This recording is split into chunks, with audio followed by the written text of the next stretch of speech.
Voulez-vous comprendre comment les routeurs OSPF découvrent et maintiennent leurs voisins adjacents?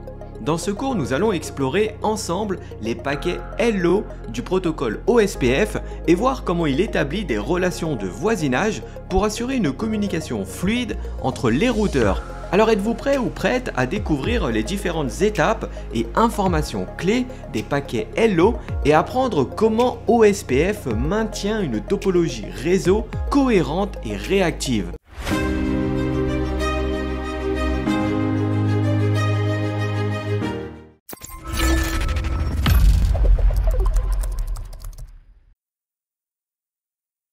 Les routeurs qui ont comme routage OSPF doivent reconnaître leurs voisins avant de pouvoir partager des infos de routage, car ces infos dépendent de l'état du lien entre deux routeurs.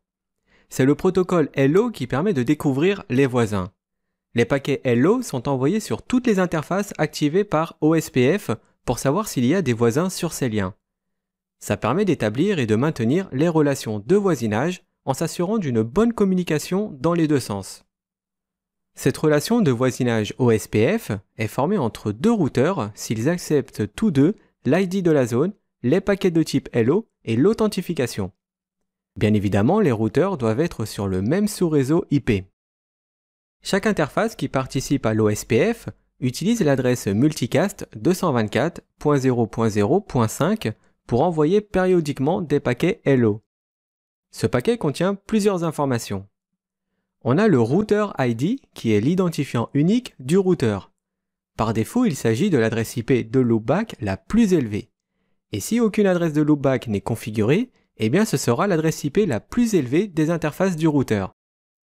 Cette valeur est modifiable avec la commande routerID. On a les intervalles Hello et Dead. L'intervalle Hello indique la fréquence en secondes que le paquet sera envoyé. Par défaut, il est de 10 secondes. Et l'intervalle Dead est le temps en secondes qu'un routeur va attendre avant de déclarer son voisin hors service s'il ne reçoit pas les paquets Hello. Par défaut, cet intervalle est 4 fois supérieur à l'intervalle Hello. Le champ Neckbore répertorie les routeurs voisins où la communication est bonne dans les deux sens, c'est-à-dire lorsque le routeur se reconnaît dans les paquets Hello de ses propres voisins. L'ID de zone sert à cloisonner les échanges OSPF. Pour communiquer, deux routeurs doivent partager le même domaine réseau et leurs interfaces doivent appartenir à la même zone OSPF. Les voisins doivent aussi partager le même sous-réseau et le même masque de sous-réseau. On a la priorité du routeur. OSPF l'utilise pour élire un DR et un BDR. Le DR est le routeur principal. On peut le voir comme un porte-parole et le BDR est le backup du porte-parole. Ensuite, on a les adresses DR et BDR. Ce sont les adresses IP des routeurs qui ont été désignées comme porte-parole et comme backup. On a les données d'authentification. C'est une option qui n'est pas activée par défaut. Mais si elle l'est, alors les routeurs devront avoir les mêmes données d'authentification pour pouvoir communiquer. Et on a le champ Stub Area Flag. C'est une zone assez spéciale qui utilise une technique pour réduire les mises à jour de routage en les remplaçant par une route par défaut.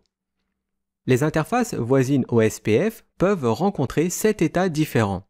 Ces 7 états correspondent à deux moments. D'une part, on a la découverte des voisins et de l'autre, la découverte des routes. Les 3 premières étapes visent à découvrir le voisin. Dans l'état done-state, il n'y a pas d'échange d'informations entre les voisins. OSPF attend uniquement le prochain état qui est l'init state. Dans ce dernier, en init, les routeurs OSPF envoient des paquets Hello à intervalles réguliers pour établir une relation avec les routeurs voisins. Dès qu'une interface reçoit le premier paquet Hello, le routeur entre alors dans l'état init state, c'est-à-dire qu'il sait qu'il y a un voisin en face et qu'il attend d'entrer en relation avec lui. Ce qui se fera dans la prochaine et dernière étape. C'est l'état two-way state. Ici, chaque routeur OSPF tente d'établir une communication bidirectionnelle avec chaque voisin du même réseau IP en utilisant les paquets de type 1 qui sont des paquets Hello. En d'autres termes, les paquets Hello embarquent la liste des voisins OSPF connus de l'envoyeur. Un routeur entre dans cet état quand il se voit dans le Hello d'un voisin. Passons maintenant aux états de la découverte des routes. La première étape est le Xstart State. C'est le début de l'échange LSDB entre les deux routeurs, c'est-à-dire qu'ils commencent à s'échanger des informations sur l'état des liens. Ensuite, on a l'état Exchange. Dans cet état, les paquets DBD qui contiennent les entêtes LSA sont échangés. On passe après à l'état Loading. Les voisins envoient des LSR pour chaque réseau qu'ils ne connaissent pas. Et l'autre voisin lui répond avec des LSU qui contiennent les informations sur les réseaux demandés. Et pour finir, on a l'état Full.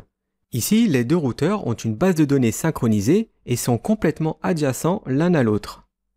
Chaque routeur gardera une liste de ses propres voisins.